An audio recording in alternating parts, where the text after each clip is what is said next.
Today is November 9th, Saturday,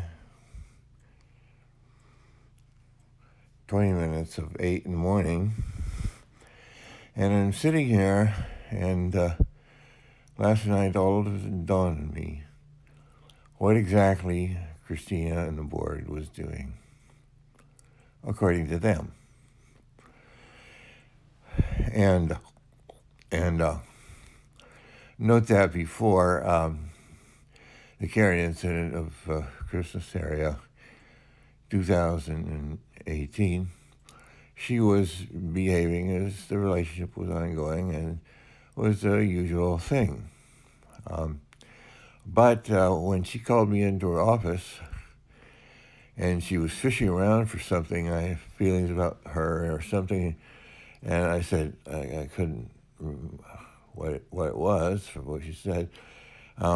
Probably what she heard, because she hasn't told me, but maybe somebody else, that I had got an attorney, and this, of course, was a big threat to them. And, and then I had called other people in after I'd found out Dee's story and then Bernadette's story. And then I started talking to a couple other people on that. And Barbara Wilson, I think was all the time. And made everybody aware that I had contacted an attorney with the SCCLS woman whose name Lolly Pinto or Crystal of New Bedford, and they were noticed in case Christina tried to evict anybody, because she'd been acting, she'd been threatening other people, 10 times now. You kind of wonder why that should be, but in any case, that was the case. And then there were two incidences, one in a lunchroom where, Mabel said she wouldn't talk to me until I apologized to Karen, and Lillian said I had to apologize to Karen, and I don't know why they were self-appointed directors of justice, but Christina let it go. And of course, the erupted in the dining room. Simmering, just constant. I was getting vituperation from all corners. And then, anyway, to keep this real short, one night I left the dining room without saying a word, and Christina somehow got a bee in her bonnet that she had to make me talk about something, or she wanted to talk to me about something. And I didn't want to. I didn't know what it was she wanted about or why. And then, so Christina wouldn't keep away from me, so I called the 911 visit of Rochester that Thursday morning, and she came right back again, even with the same police department, to force me to listen to her, in which, had to be done.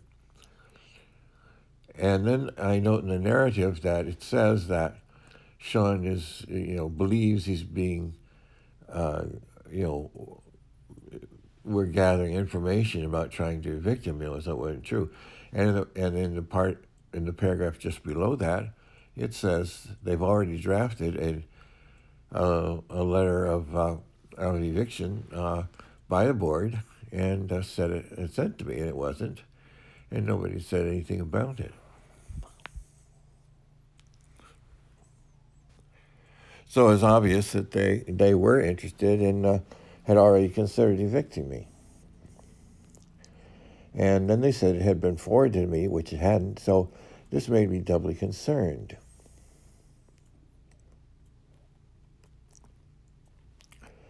And so the dining room situation went on. And that's when, January, they cleaned my apartment at normal cleaning times.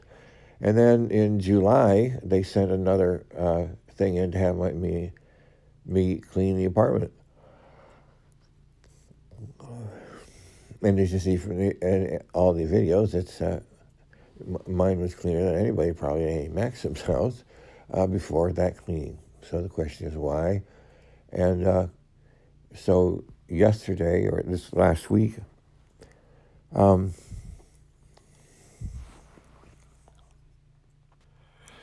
in the anniversary luncheon, they essentially gave me terrible food, and they were more concerned about their their feelings than they were about the food, which I said nothing about. I said nothing bad about them, and they never checked, and they called Christina on me. So Halloween, I gave them a notice a couple of days earlier from the doctor that I wasn't to come to dinner because I was in pain, and so on Halloween at luncheon,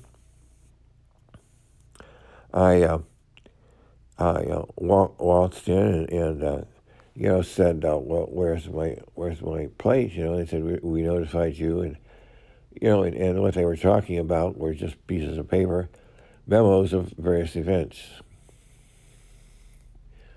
So that's when I started to talk about something, and I lowered my voice and talked about it, and they couldn't answer it, and they wouldn't let me finish. So they called the police about that. Lynn did. And so then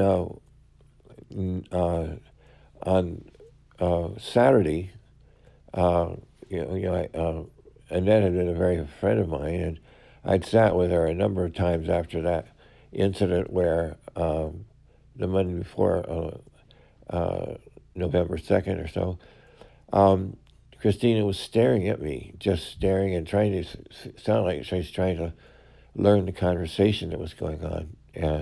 At my table, she was at the far end of the dining room. And this is the same look and thing that got me in trouble and the whole A. Maxim in trouble, because she was staring at me that time, and she was so far away she couldn't hear anything, and she reported something that she thought she saw, basically that I caused Annette to have the situation.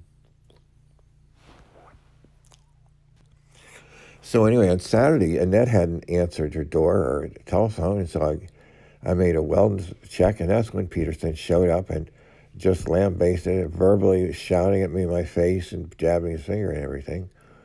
And so you see, I didn't do anything. I just made a wellness check, and he came and accused me of doing all kinds of things, which I didn't, And that's when things were so confusing here, emotional chaos since I stayed there, so I left. And so when I came back, they had an eviction notice typed up for me. And so if in March 7th, if they had actually had a letter that existed, how come I hadn't notified about it, even though they said I had? How would nobody keeping track of all this? Well, now in a nutshell, you see that they became paranoid about the attorney. The attorney didn't do a good job, and then I'm going to synopsize it, again, just make it longer. Anyway, so that's what's happening. I just realized that from the Karen's event that Christina and the board become paranoid, and they started doing all kinds of things that I've indicated. And that's why I'm sitting here and I'm going, what could I have done differently? What could Christina have done differently by just gathering information at the beginning? So they had, in fact, before March, already drafted official letter of eviction that they said had been forwarded to me according to Peterson's narrative that Christina had said, but that letter had never been delivered to me. I knew nothing about it. But you see, he accuses me of being paranoid or thinking they were gathering information to evict me. They'd already drafted a letter of eviction prior to what Christina said to him. I was being paranoid. In the next paragraph, it says, the express purpose of that visit in response to my 911 call to keep her away was to deliver some letter, which was never delivered.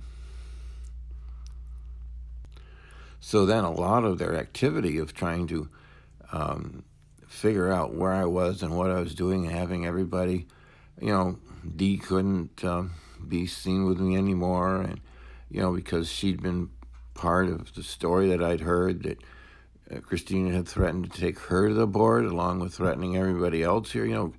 With eviction. 9 times.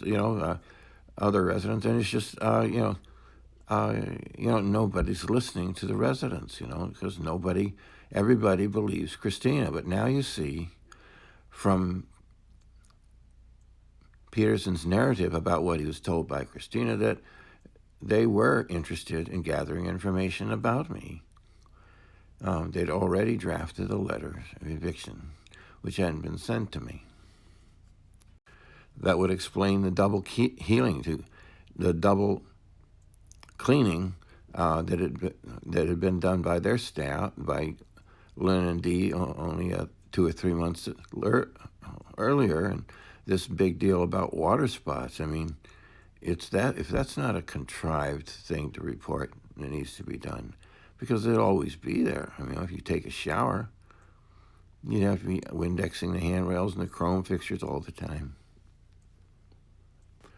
But it doesn't explain why Christina, the evening that I left, just before, it was October 26th, the Monday, when I left the dining room without saying a thing, why she became so fixated on insisting that I come out to the dining room, so insistent that I talk to her. And, I think they saw me as a ringleader. I was not. I wasn't a ringleader of anything. I was just trying to find out other people's stories, and then I just relay that here was an attorney from the SCCLS if they got into trouble, that, and also that we would support each other. Of course, this was very threatening to Christina, very threatening to the board. Why?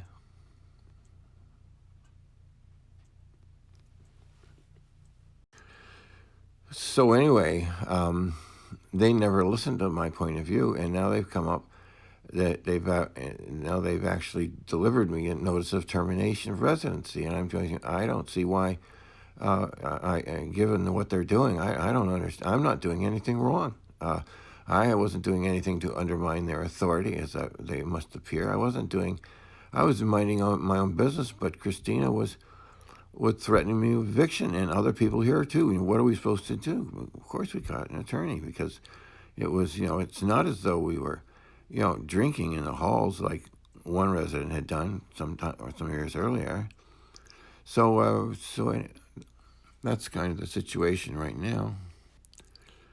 So now that was yesterday at 2 p.m. and they asked me to get out that evening. They know that I have no money to do that. They know I'm bipolar. They know I have a hernia.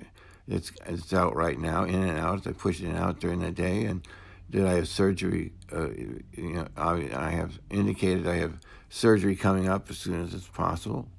And here they want to throw me out on the streets. I mean, literally throw me out. They show up and say, please leave by, we'd like if you'd leave by 2 p.m. tonight. It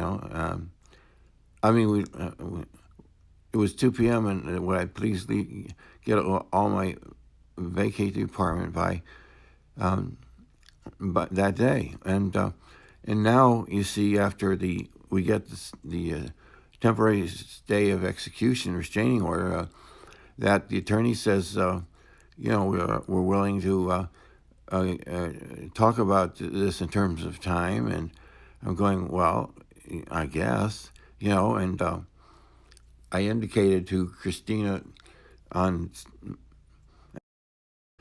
an email Thursday later on that I didn't have time to get a place or find one, arrangements, of course, not having any money anyway. And so I said, I would get up the morning and get to making arrangements. And she, at 10 a.m., she says, when are you going to get your belongings out, I mean, the pressure, see what the tone of their pressure. I mean, they're clearly not concerned about me at all. And yet, how can they do this when they're the ones who are creating the problem, you see? they've got something in their mind since they learned I had gotten an attorney and everything, and they had all this surreptitious surveillance, of the staff, monitoring where I was, what I was doing, and and and and talking about, and we're relaying it back to Christina to find out, where I was, what I was doing, or for whatever reason. But the staff, each one had told me that they were in fact had indicated that they were in fact gathering information and doing this, even though Christina denied it. And the same way with Richard. So you see, I'm not doing anything wrong here. I'm not. They believe. I think they think that I'm a threat here to their authority because they see me as a quote ringleader when I'm not a ringleader of anything. I'm just trying to live here, and some other residents I find have had the same experience. So I just said, look, here's an attorney, and blah blah blah blah, and then we went our ways, and that was all individually, and I've never brought it up to anybody again. So. There was no ongoing ringleader kind of activities that they might construe their imaginations, creative imaginations.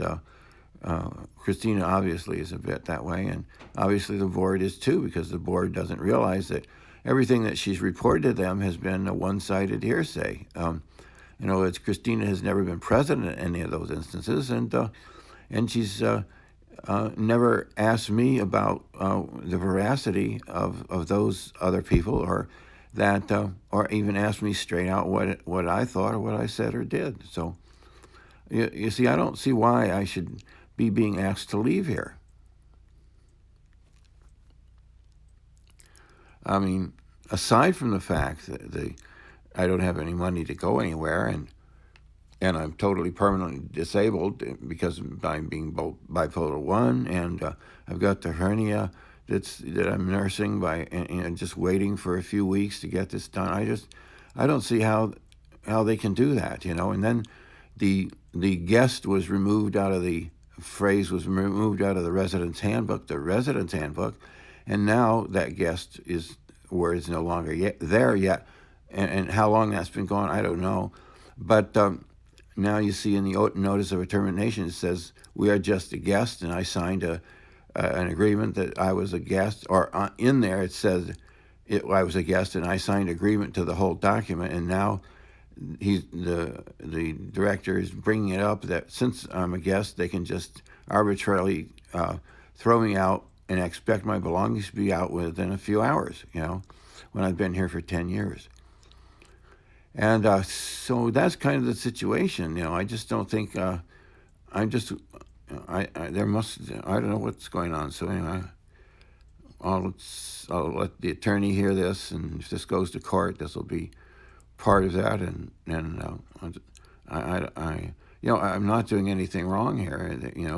All this disruption that Christina is reporting that I've been doing, she hasn't been present at even one of them, and she's never asked me anything about my input at any one of them either. So, I don't see how they can ask me to leave, on grounds that they have indicated, because those grounds are just they're just fabricated in Christina's mind, and the board believes Christina because she sounds so believable, and since the board didn't ask, they drafted this letters of eviction, and nobody had told me that was going on. But now you can see that's very good documentation that they were in fact monitoring and were in fact using that information to draft these official letters of eviction. So, which was never delivered to me, and I was never informed of. And then in the narrative of Sergeant Peterson's of March 7th, it also indicates that she specifically had wanted this visit to be documented by the police in order to deliver me yet another letter, which news to me. I mean, and this is when I investigated, got this narrative back in around November, October 15th, 15. I don't know. There's an email about that. So there's a lot of contradictory stuff that Christina had obviously told Sergeant Peterson. But as you see, and this business of surveillance is the Webster's definition for the processing that Christina was ordering being done to me and to Richard. And I never said, and Richard never said, there was any coordination of surveillance with the police department. So anyway, with all this, as you see, I have to think seriously about contesting this situation, which they've concocted something in their heads that I'm not doing, and Christina's reported on some things that she's never been present at and never asked me about, and I don't think there must be some justice before the court here. I don't want to leave it. I kind of can't leave, so. So it's clear now they were doing covert things and they weren't alerting me to and saying things. They delivered a letter to me, but they hadn't. And there was another letter that was going to be delivered and it hadn't. And nobody notified me about any of this going on because it was November 2nd that I began discovering these, and March of 2019 from the correspondence I just noticed in a pile of notes as I was going through things about Annie Maximus because of those events of 11/2/2019. And now I discovered that they have been doing things covertly, and I knew that anyway, and now here's why. And it's completely off-based because of some hearsay that Christina heard from what sounds like from Bernadette, which Christina should have known that's unreliable. Yes, I had to contact an attorney, and specifically because of the eviction threats Christina had giving me. There's nothing wrong with contacting an attorney. I didn't retain one. I just found out the whereabouts of the SCCLS, I don't know, 6 to 8 months earlier. So this is this is going to the court. This is what's going on here. You can see from Christina's reporting things that she hasn't been present at. Why doesn't she pay attention to what she's doing? I don't know. She's contributing to the paranoia of the board, and I guess it's obfuscating what is really going on. And now you see what everybody is doing and why they're doing it, and they're denying it, and yet they've drafted official letter of eviction. Why are they denying it then? And yet everybody, the staff knows they're doing it. I know they're doing it, and so does Richard know what's doing to him. And it's just that's the definition of surveillance. What their staff is reporting them for. You see, there's absolutely no grounds for asking me to leave. Nobody's said that they were gathering information, but obviously now we see that they have, according to their own words. And also, according to their own words, is for certain behavior which Christina has never been present at, and in fact I've never done. Nobody's asked me ever about anything about my point of view here. In all these 20-odd times Christina has come into my apartment about somebody else's whose story she believed. And she's never asked me one single question about Sean, what did you say, or what, and she's had so many opportunities. So there's something wrong with Christina. And she's very believable, and that's why the board believes her. I mean, you should believe your employees to that extent until you find out that they've been doing things, just basically reporting one-sided hearsay when they've never been present. So I just think that I've got to have some help here because, something is wrong with the board's point of view. They've got wrong and inaccurate information, which they believe to be true, and they've never contacted me about this. And and even up to the point that they've drafted this letter of eviction prior to 3/7, according to Christina. Does that letter really exist? I don't know. I never saw or was notified anything about it. So I'm just not sure what my rights are. I would like to stay here because I can't leave literally, and so as you can see from the video I created on 11/6, a couple of days of thinking, the eviction notice and everything, and putting two and two together. Now I understand what Christina's obfuscating efforts and contradictory words and their covert stuff that they were actually doing. Now you can see that it was in fact true, and why they were doing it and everything. I finally put this all together in this recording, November 8th, 8 a.m. in the morning. I think the Annie Maxim house, the Christina, Lynn, Glenda, Dee, Mel, the board, each individually should come forth with the truth. They've indicated what they're doing and saying they're not doing it, and it's being obfuscated because of the way Christina's reporting things, which is part of her borderline personality disorder, probably, but she believes she's doing the right thing, so isn't that odd? I'm not the problem here. Christina is the kingpin of the problem here.